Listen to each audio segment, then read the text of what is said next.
नमस्कार दोस्तों, द हिंदू के इस सेशन में आपका स्वागत है।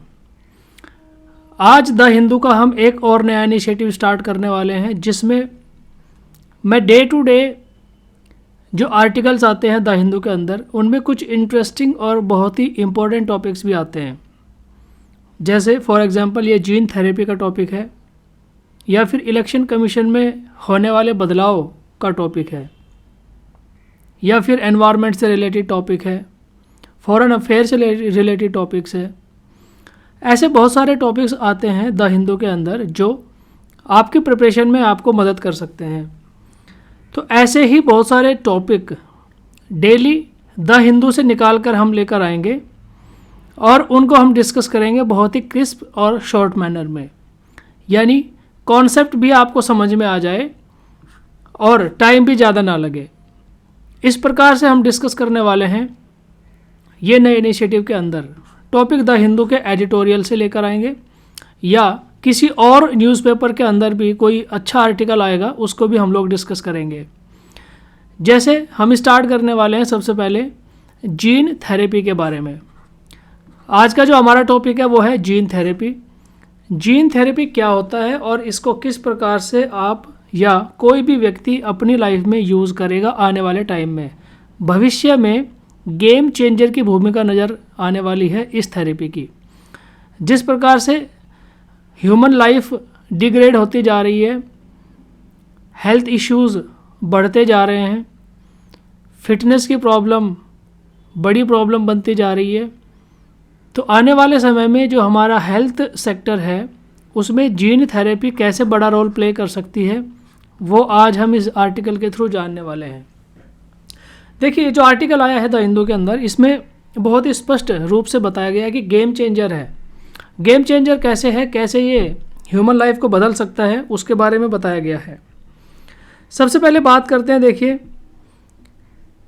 कि किस प्रकार से ये गेम चेंज करेगा। यानी gene therapy offers new hope for those with sickle cell disease. ठीक है, सबसे पहले मैं आपको बताता हूँ कि जीन थेरेपी एक्चुअल में होता क्या है। देखिए, जो ह्यूमन बॉडी है, ह्यूमन बॉडी यानी हमारा जो डीएनए है, ठीक है, हमारा जो डीएनए है उसके अंदर जीन्स होते हैं। इस प्रकार से अगर आप ये शेप देखें, ये जो पिक्चर है आपके सामने अगर आप देखें, तो ये जो आप पिक्चर देख रहे हैं ये डीएनए की पिक्चर है, और डीएनए के अंदर ये जो छोटे छोटे गोले आप देख रहे हैं ना, ये क्या है, जीन्स है।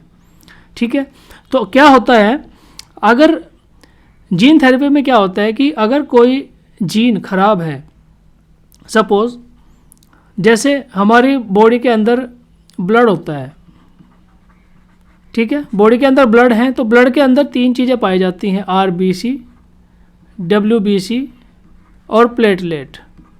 ये तीन चीज़ें बॉडी के अंदर यानी ब्लड के अंदर पाई जाती हैं।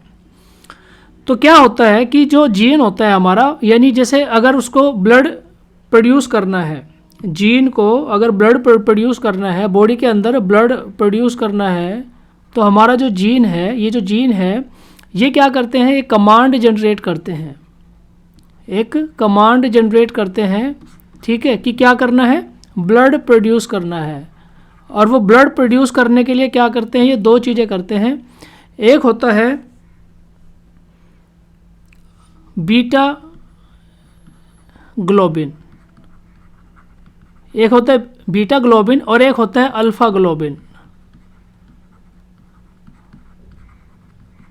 ठीक है, यानी जीन क्या करता है, ये दो ग्लोबिन को प्रोड्यूस करता है, बीटा ग्लोबिन और अल्फा ग्लोबिन को। इन दोनों ग्लोबिन को मिलाकर क्या बनता है, हमारी बॉडी के अंदर बनता है एचबी। एचबी मतलब क्या, हीमोग्लोबिन। ठीक है, क्या बनता है, हीमोग्लोबिन। और ये जो हीमोग्लोबिन है वही है, क्या है, वही आरबीसी यानी जो रेड ब्लड सेल्स होते हैं उसमें ये जो हीमोग्लोबिन है वो क्या करता है, ऑक्सीजन कैरी करता है। ठीक है, O2 क्या करता है, कैरी करता है। यानी अगर मैं सीधे भाषा में आपको बताऊं कि जो हमारी आरबीसीज होती हैं, रेड ब्लड सेल्स होते हैं, उसमें हीमोग्लोबिन का क्या काम होता है, हीमोग्लोबिन का काम होता है जो ऑक्सीजन है उसको कैरी करना और बॉडी के अलग अलग हिस्सों में उसको पहुंचाना। तो हीमोग्लोबिन का यानी आरबीसी का पूरा स्ट्रक्चर अभी मैंने आपको समझाया कैसे बनता है। ठीक है। यानी सबसे पहले क्या होता है, दोबारा फिर रिपीट करता हूँ, ये जो जीन होता है हमारी बॉडी के अंदर, वो कमांड देता है किसको, वो कमांड देता है, जो जीन है ना वो प्रोड्यूस करेगा किसको, बीटा ग्लोबिन को प्रोड्यूस करेगा। यानी बीटा ग्लोबिन को प्रोड्यूस करने की जो कमांड है वो कहाँ से आती है, वो हमारे जीन के अंदर से आती है। ठीक है, तो बीटा ग्लोबिन प्रोड्यूस होगा, अल्फा ग्लोबिन प्रोड्यूस होगा, और इन दोनों को मिलाकर जो बनेगा वो क्या बनेगा, हीमोग्लोबिन बनेगा। और हीमोग्लोबिन जो हम बोलते हैं, यानी हमारे ब्लड में यानी खून की मात्रा कितनी है, आरबीसीज यानी रेड ब्लड सेल्स की मात्रा कितनी है, उसी से निर्धारित होता है कि हमारे अंदर खून कितना है। ठीक है, उसी से निर्धारित होता है कि हमारी बॉडी में कितना खून है।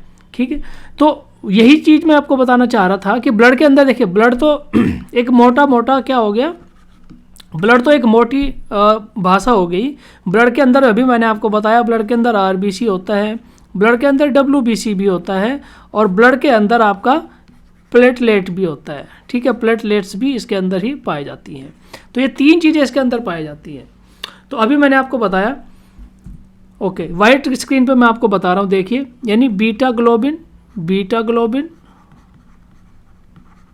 Plus alpha globin. ठीक है, तो ये जो दोनों चीज़ें जब मिलती हैं तो क्या बनता है, तब बनता है HB यानी हीमोग्लोबिन। और ये हीमोग्लोबिन क्या करता है, हीमोग्लोबिन का काम होता है ऑक्सीजन कैरी करना। ठीक है, ऑक्सीजन कैरी करना कहाँ तक, बॉडी पार्ट्स तक ऑक्सीजन को कैरी करना, डिफरेंट बॉडी पार्ट्स तक ऑक्सीजन को कैरी करना, हमारे ब्रेन तक भी ऑक्सीजन को लेके जाना, बाकी बॉडी पार्ट्स में भी, हमारी हर एक सेल में जो हर एक सेल को जो ऑक्सीजन की सप्लाई देता है ना, वो क्या देता है, वो HB देता है। ठीक है, तो इसलिए यहाँ पर क्या लिखा हुआ है, यहाँ पर यही लिखा हुआ है कि जो सिकल सेल डिजीज़ है ये वाली, यानी अभी मैं आपको बता क्या रहा था, जीन थेरेपी। मैं आपको ये बताना चाह रहा था कि जीन थेरेपी क्या है और कैसे इसको हम यूज़ करते हैं। ठीक है, तो अभी मैंने आपको समझाया कि आरबीसी कैसे बनता है, हीमोग्लोबिन कैसे बनता है बॉडी के अंदर। ठीक है, लेकिन इसमें आप एक चीज़ समझिए, जैसे अभी मैंने आपको बताया कि इस प्रकार से क्या होता है, हमारी बॉडी को ऑक्सीजन की प्राप्ति होती है, कैसे, HB के थ्रू ऑक्सीजन की सप्लाई होती है, और वो उसमें HB में क्या क्या होता है, बीटा ग्लोबिन और अल्फा ग्लोबिन होता है। लेकिन देखिए, और ये आया कहाँ से, इसको कमांड कौन देता है, जीन जो हमारी बॉडी के अंदर है, जो हमारे DNA में है, वो एक पर्टिकुलर जीन होता है जो हमें जो उसमें कमांड देता है।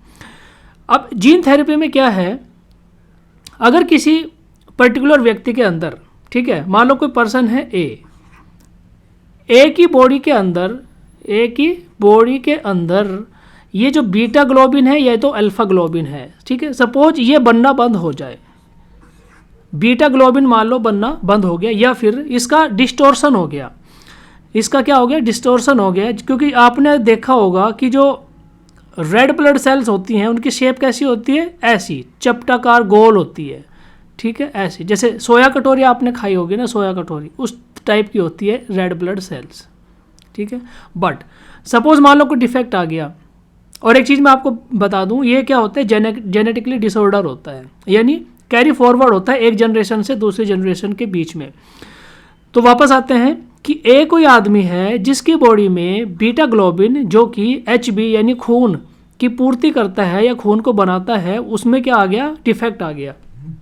यानी डिफेक्ट आने का मतलब ये हुआ कि जो सेल्स हैं, ठीक है, यानी जो सेल्स हैं, आरबीसीज हैं, या बीटा ग्लोबिन की जो सेल्स हैं, वो ऐसे चपटाकार या गोल ना हो के मान लो इस प्रकार से बनना शुरू हो गई, ऐसा ही कुछ डिफेक्ट आ जाएगा। यानी ऐसे नहीं, उसकी राइट शेप में ना आके ऐसी कोई शेप बन जाएगी, और ऐसी कोई शेप जब वो बन जाएगी तो इसका मतलब ये हुआ कि उसकी बॉडी में, यानी ए की बॉडी में जो खून है, जो ब्लड है, वो क्या होगा, पूरी मात्रा में, ठीक है, यानी फुल वॉल्यूम में नहीं बनेगा। यानी जितना, मतलब फॉर एग्जांपल 100 मिलीग्राम बनना था, बट 100 मिलीग्राम नहीं बन रहा है। फॉर एग्जांपल, मैं आपको केवल एग्जांपल देना चाह रहा हूँ, ठीक है ना, इतना नहीं बन रहा है पर डे। ठीक है, तो क्या होगा, खून की कमी हो जाएगी। और ये खून की कमी किस लिए हुई है, खून की कमी हुई है क्योंकि बीटा ग्लोबिन का डिस्टोर्शन हो गया, बीटा ग्लोबिन में डिफेक्ट आ गया। और बीटा ग्लोबिन क्या था? बीटा ग्लोबिन वो था जो अल्फा ग्लोबिन के साथ मिलकर हमारी बॉडी में HB बनाता है, यानी हीमोग्लोबिन बनाता है, जो हर एक बॉडी पार्ट तक ऑक्सीजन को कैरी करता है। तो अब क्या होगा, ए के अंदर ये क्या हो जाएगा, ए के जीन में क्या आ गया, डिफेक्ट आ गया। किस में आ गया डिफेक्ट? जीन में डिफेक्ट आ गया, यानी जीन क्या है, ये पर्टिकुलर बीटा ग्लोबिन को कमांड नहीं दे पा रहा है या उसके कमांड देने में डिफेक्ट आ गया।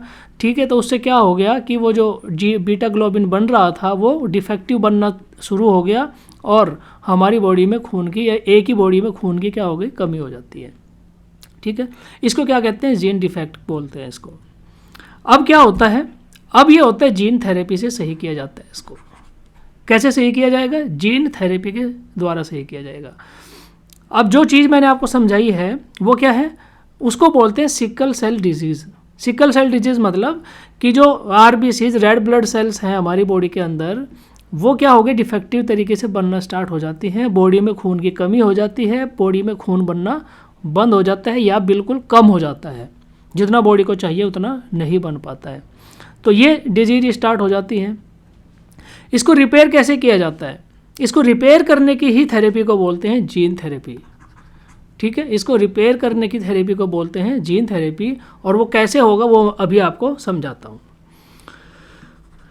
आर्टिकल में चलते हैं। देखिए आर्टिकल में देखिए क्या लिखा हुआ है कि 12 साल यानी दो गवर्नमेंट UK एंड US की गवर्नमेंट ने अप्रूवल दे दिया है दो कंपनियों को, ठीक है, क्या करने के लिए, जीन थेरेपी का जो रिसर्च है 12 साल से ऊपर के बच्चों पर ये जो इलाज है जीन थेरेपी का, ताकि यानी उनके अंदर दो तरह की डिजीज़ पाई जाती है, सिकल सेल डिजीज़ एंड दूसरी एक डिजीज़ है बीटा थैलेसीमिया डिजीज़।